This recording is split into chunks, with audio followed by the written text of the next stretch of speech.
नमस्कार जय जगन्नाथ आम चैनल को आपण मानकु बहुत बहुत स्वागत। सांग माने आजिर एही वीडियो रे आमे माने एक गुरुत्वपूर्ण विषय वस्तु उपरे आलोचना करिबा। आजिर एही वीडियो रे आमे माने जानिबा कार्तिक मास सारा प्रायतः अनेक भक्त कार्तिक व्रतटी को पालन करिथांती एवं हबिष्याली माने राई दामोदर व्रत को पालन करती। सांग माने कार्तिक पंचुक अर्थात पवित्र कार्तिक मास शुक्ल पक्ष एकादशी अर्थात देव उत्थापन एकादशी बा बड़ एकादशी ठारू पंचुक व्रतर शुभारंभ हुए एवं कार्तिक पूर्णिमा दिन यह समाप्ति हुए। पंचुकरे आमे 5 दिन व्रत पाली थाउ किंतु ए वर्ष दुईटी तिथि संयुक्त होई रहिछि। गोटिए दिन रे सेथिपाई ए वर्ष 5 दिन बदल रे 4 दिन आमे पंचुक व्रतटी पालन करिबा। सांग माने एबे चलंतु जानिबा पंचुक व्रतरे घरर केउ 5टी स्थान रे दीप जालिले घर धन धान्य रे पूरी उठिबो। भगवान विष्णु एवं माता लक्ष्मींकर कृपा और आशीर्वाद आपनकु प्राप्ति हेबो। सांग माने कार्तिक मास सारा दीपदान करिबार स्वतंत्र विधि रहिछि। कुहा जाय कि एही कार्तिक मास सारा आपण माने जदि दीपदान करंती तेबे अनेक कोटि पुण्य फल आपण लाभ करिवे।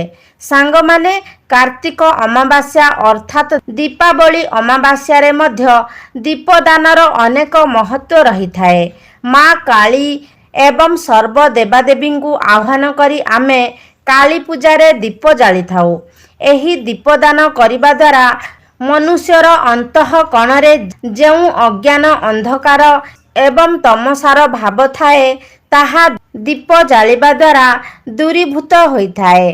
सांग माने कार्तिक पंचुकरे 5 दिन अर्थात बड़ एकादशी ठारू कार्तिक पूर्णिमा पर्यंत एही 5 दिन मध्यरे केउ 5टी स्थान रे दीप जालिबा ताहा जानि नेबा।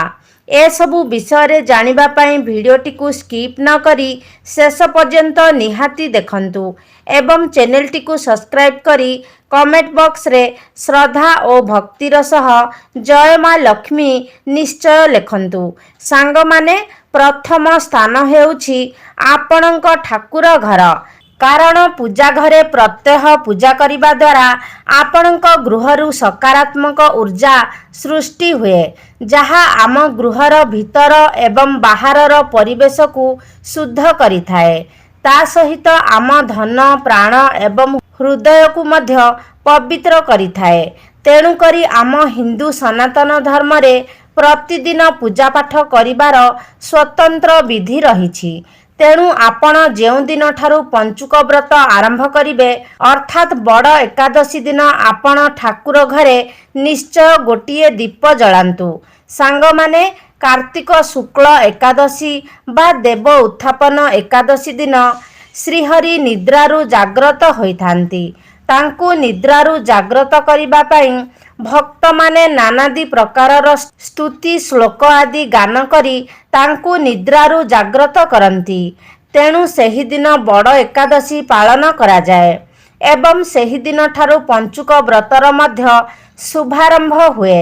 सांग माने जदि आपण कार्तिक मास सारा दीपदान करिनाहांती तेबे एही बड़ एकादशी ठारू दीपदान निश्चय करंतु।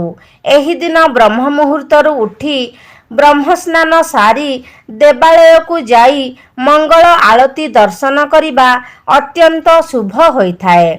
एवं जदि आपण घरे भगवान विष्णुंकर फोटो की मूर्ति किंबा शालग्राम आदि ठाकुरंकु रखिछंती तेबे तांकर विधि विधान भावरे पूजा करिवे एवं दीपटिए निश्चय जालिबे। घरे पूजा करिबा पूर्वरु सूर्यदेवंकु 3 थर अर्घ्य देबे। कर्म साक्षी भावरे गोटिए दीप ठाकुर घरे निश्चय जालिबे। कारण प्रत्येक पूजा कर्म रे गोटिए कर्म साक्षी दीप जला जाए। कर्म साक्षी दीप भावरे से दीप को जला जाए ताहाकु दीपदान कुहा जाए नहीं। दीपदान हेउछि जेतेबेले पंच उपचार विधि रे घरे ठाकुर पूजा करिबे अर्थात गंध पुष्प धूप दीप नैवेद्य देई ठाकुरंकु पूजा करि सारी सर्व देवादेवींको उद्देश्य जेउ दीप आपण जालिबे ताहाकु दीपदान कहा जाए। अर्थात आपण ठाकुर घरे दुईटी दीप जालिबे, गोटे कर्मसाक्षी दीप एवं आउ गोटे सर्व देवादेवींको उद्देश्य रे दीप। प्रतिदिन पूजा करिबा समय रे दीप जलाइबा उचित।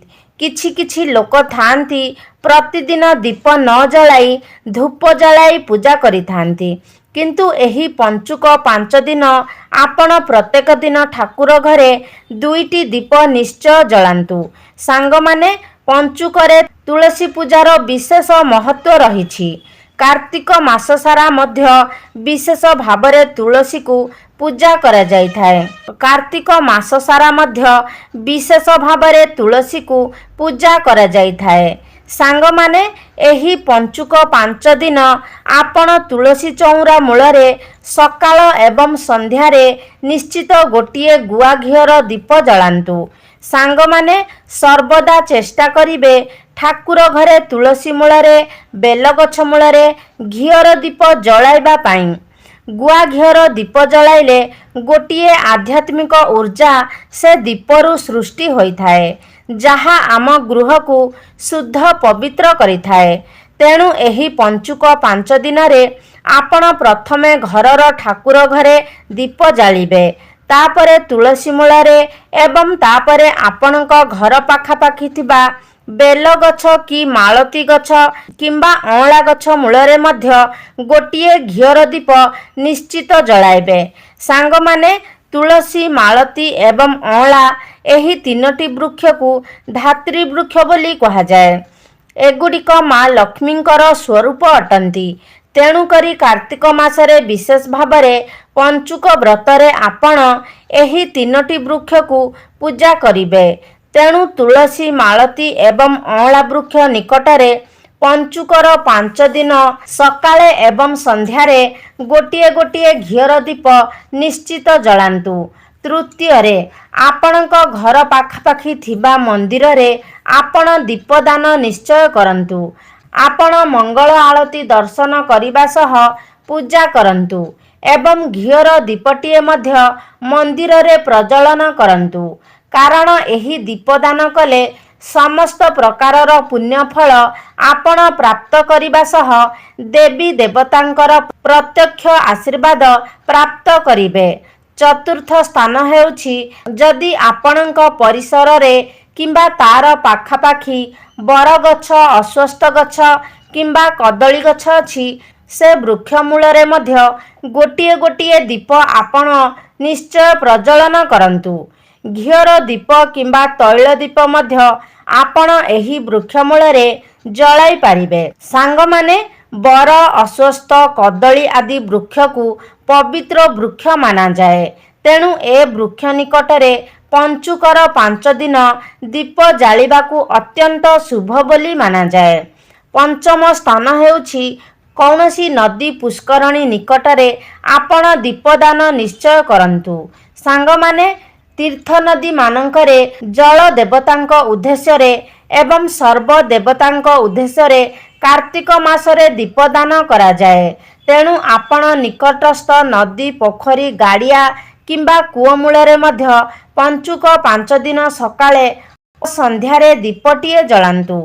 एही 5टी स्थान व्यतीत जदि आपणक घर पाखरे कौनसी पुण्यभूमि बा तीर्थस्थान अछि, सेठारे मध्य गोटिए दीप जलाइबाकू चेष्टा करिबे।